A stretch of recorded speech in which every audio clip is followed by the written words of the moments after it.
Welcome to Powerful Choices, and today we are going to talk about fear. What's beyond fear? How we can deal with fear.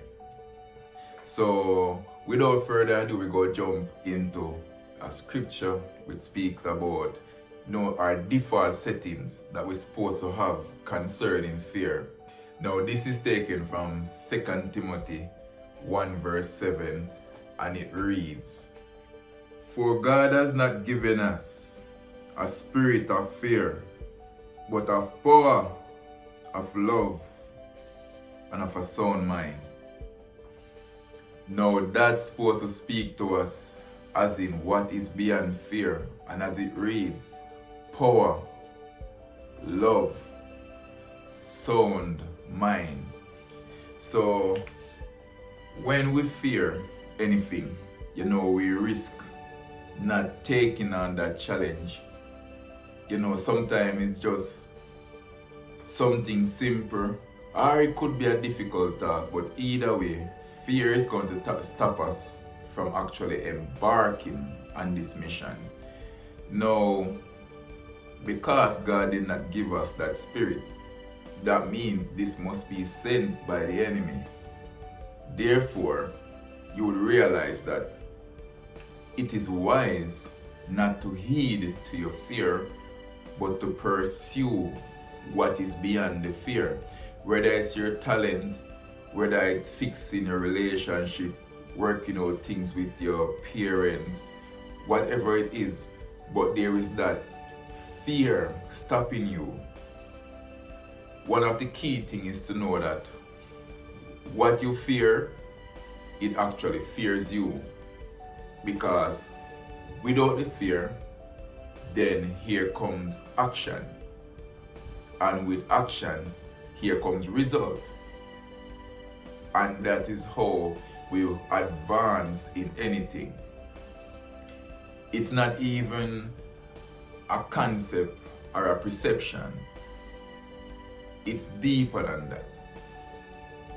Some of us are not ready to say spiritual, but it's spiritual.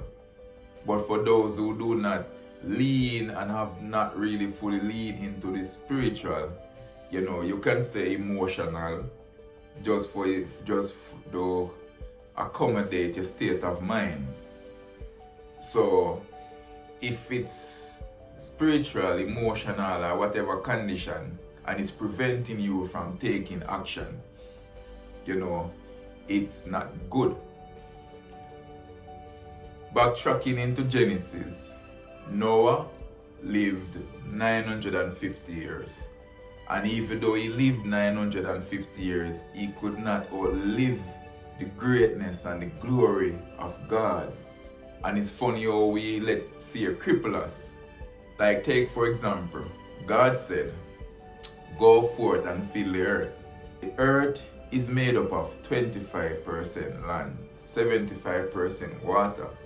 Until today, currently speaking, we have yet to discover what the 25% of land have to offer.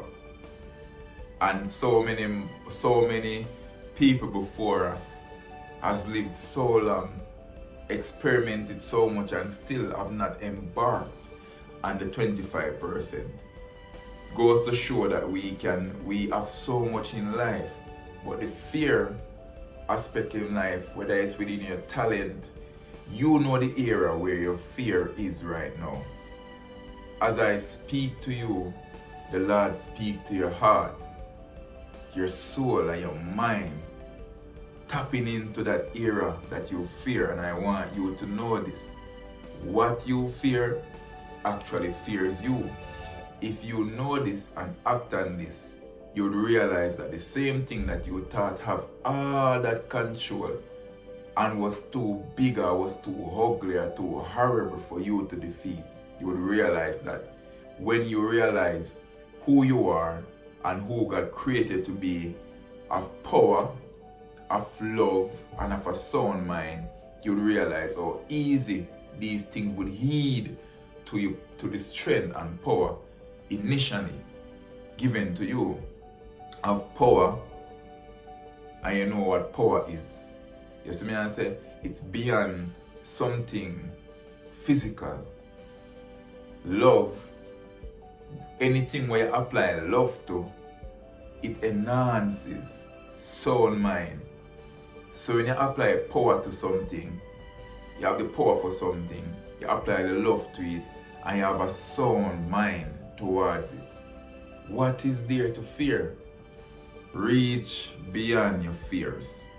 Reach beyond whatever holding you captive, whatever you're trying to block out, or whatever you're trying to keep in a fear of judgment, or fear of this, or fear of that. You know, intercede with self, intercede with God, and find out the next move. Do not fear. Don't operate in this realm. And I'm going to read it again to let you know who you should be beyond your fears. So we're going to go back to the root scripture, which is taken from 2 Timothy 1 verse 7. And again it reads, "For God has not given us a spirit of fear, but of power, and of love, and of a sound mind." Hope this blesses you. You know, welcome to Powerful Choices, and I thank you for being here, for watching. You know, subscribe if you haven't already subscribed. You know, hit the notification bell, you know, so you can get notified when we drop other videos. You know, sometimes it's just gonna be me, sometimes it's gonna be me and Ronil Roxborough, the great man, and occasionally we have guest speakers. We're gonna do interviews, whatever it is, you know, that the Lord lead us to do, we're going to do it beyond our fears. So have a good time, enjoy life, break beyond your fears. God love, God code.